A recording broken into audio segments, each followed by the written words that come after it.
নমস্কাৰ good morning জয় হিন্দ সকলোকে স্বাগতম জনালো মন্টু ডিফেন্স আসামলৈ এটা বহুতে ভাল খবৰ লৈ আহিছো Assam police AB and UB constable APR আৰু ড্ৰাইভাৰ কনষ্টেবল বুটমেন্স এইবিলাকৰ বাবে আহিছে এটা বহুতে ভাল খবৰ ফাইনালি অফিচিয়েল নটিফিকেশন জাৰি কৰা হৈছে অসম পুলিচৰ এছএলপিআৰবি অফিচিয়েল সাইডত ফাইনাল ৰিজাল্টৰ বাবে ফাইনাল ৰিজাল্ট আজি মুকলি কৰা হ'ব কিমান সময় ইয়াৰ ফাইনাল ৰিজাল্ট মুকলি কৰা হ'ব কোড কেনেকৈ গৈ পিনে আপোনালোকে চেক কৰিব কোনখিনি পদৰ ৰিজাল্ট মুকলি কৰা হ'ব সকলোবিলাকৰ ডিটেইলছ ভিডিওটো যেতে ফুল ইনফৰমেশন হকাৰে আপোনালোকক জনাবলৈ বিচাৰিছো সব ভিডিওটো সম্পূৰ্ণৰূপে চাই থাকিব আৰু যদিহে আপোনালোকে আমাৰ চেনেললৈ প্ৰথমবাৰ কাৰণে আহিছে তেতিয়াহ'লে চেনেলটো সাবস্ক্ৰাইব কৰি ল'ব ভিডিও ডেসক্ৰিপচনত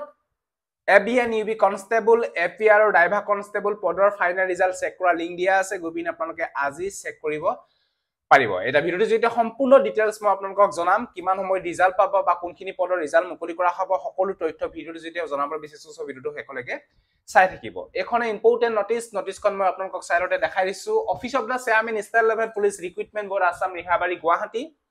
ডেট 10 অক্টোবৰ 2025 তে নটিছখন আহিছে নটিছটো উল্লেখ কৰিছে the final result of the mention recruitment will be upload on 11/10/2025 11:30 am আজি যেহেতু 11 অক্টোবৰ 2025 আজি 11টা 30ত আপোনালোকৰ অসম পুলিচৰ কনষ্টেবল লেভেলৰ পদবিলাকৰ ৰিজাল্ট মুকলি কৰা হ'ব অসম পুলিচৰ এছএলপিআৰবি আসাম.in এটা কোনখিনি পদৰ ৰিজাল্ট মুকলি কৰা হ'ব মই আপোনালোকক জনাই দিছো 1646 post of constable UB 2300 post of constable AB in Assam Police 1 post of constable UB in APR এখিনি অসম পুলিচৰ ABN UB কনষ্টেবলৰ ৰিজাল্ট মুকলি কৰা হ'ব মানে টোটাল 3945 তাপা নেক্সট আপোনালোক 114 post of constable UB and 1 post of constable AB বেকলগৰ vacancy মুকলি ৰিজাল্ট মুকলি কৰা হ'ব 58 টা পদৰ মুকলি কৰা হ'ব বুটমেন্স তাপা 654 ড্ৰাইভাৰ কনষ্টেবল ইন আসাম পুলিচৰ ড্ৰাইভাৰ কনষ্টেবলৰ ৰিজাল্ট আজি মুকলি কৰা হ'ব তাপা নেক্সট আপোনালোক 262 post of constable of police communications মানে এপিআৰ ভ্যাকেন্সি আছিল তাতে ড্ৰাইভাৰ ভ্যাকেন্সি আছে তাপা আপোনালোকৰ ৰাইডাৰ ভ্যাকেন্সি আছে কনষ্টেবল মেসেঞ্জাৰ ভ্যাকেন্সি আছে এখিনি ৰিজাল্ট আজি মুকলি কৰা হ'ব বাকি আপোনালোকৰ 2023 চনৰ আৰু এটা আপোনালোকৰ এপিআৰ ভ্যাকেন্সি আছিল হেখিনি আপোনালোকৰ 204 টা পোষ্ট আছিল কনষ্টেবল পুলিচ কমিউনিকেশনস এখিনি পদৰ আজি ৰিজাল্ট মুকলি কৰা হ'ব আৰু গেট 3 269 টা পদৰ ৰিজাল্ট আজি মুকলি কৰা হ'ব এই বিষয়ে আপোনালোকে গম পালে হাবিলদা আছিল 5টা ভ্যাকেন্সি হাবিলদা পদৰ আপোনালোকৰ ৰিজাল্ট মুকলি কৰা হ'ব 12টা পোষ্ট আছিল সিভিল ডিফেন্স হেখিনি পদৰ আজি মুকলি কৰা হ'ব তাপা নেক্সট আপোনালোকৰ ডেছাৰ ভ্যাকেন্সি আছিল দুটা হেখিনিৰ ৰিজাল্ট মুকলি কৰা হ'ব নাৰ্ছৰ ভ্যাকেন্সি আছিল এটা ল্যাবৰেটৰী টেকনিশিয়ানৰ ভ্যাকেন্সি আছিল দুটা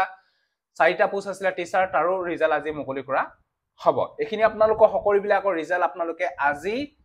11টা 30ত আপোনালোকে দেখিবলৈ পাব ভিডিওটা নটিছটো হেকত আৰু এটা পইণ্ট উল্লেখ আছে 202টা ভ্যাকেন্সি খালি ৰখা হৈছে মানে ৰিজাৰ্ভত থৈ দিছে আপোনালোকে হয়তো গম পাইছে যে অসম পুলিচৰ কনষ্টেবল লেভেলৰ পদবিলাকৰ হাইকোৰ্ট চলি আছিল হাইকোৰ্ট চলি থকাৰ বাবেহে 10 অক্টোবৰ তাৰিখে ইয়াৰ ৰিজাল্ট মুকলি কৰা নহল আজি 11 অক্টোবৰ তাৰিখে ইয়াৰ ৰিজাল্ট মুকলি কৰা হ'ব 11টা 30ত আৰু ইয়াতে 202টা ভ্যাকেন্সি খালি ৰখা হৈছে যিসকল কেণ্ডিডেটে হয়তো হাইকোৰ্ট কৰিছে তেওঁলোকে যদি যোগ্য প্ৰাৰ্থী হয় তেতিয়াহলে তেওঁলোকে হয়তো এই 202টা পদৰ হয়তো তেওঁলোকক হয়তো নিযুক্তি দিয়া হ'ব হেকাৰণে হয়তো এখিনি খালি ৰখা হৈছে কেনেকুৱা ধৰণৰ কি হয় পিছলে গম পোৱা যাব এখিনি ভ্যাকেন্সি 2023 চনতে মুকলি কৰা হৈছিল 6 অক্টোবৰ 2025 ইয়াৰ কি ভ্যাকেন্সি আছে ইতিমধ্যে মেনশন কৰা নাই সো এটো আছে যদি ভিডিওটো ভাল পালে সকলো ক্যান্ডিডেটক যাতে আপোনালোকে ভিডিওটো শেয়াৰ কৰি যাতে সকলোৱে গম পাওক সো আজিলৈ বাই জয় হিন্দ বন্দে মাতৰম জয় অসম ধন্যবাদ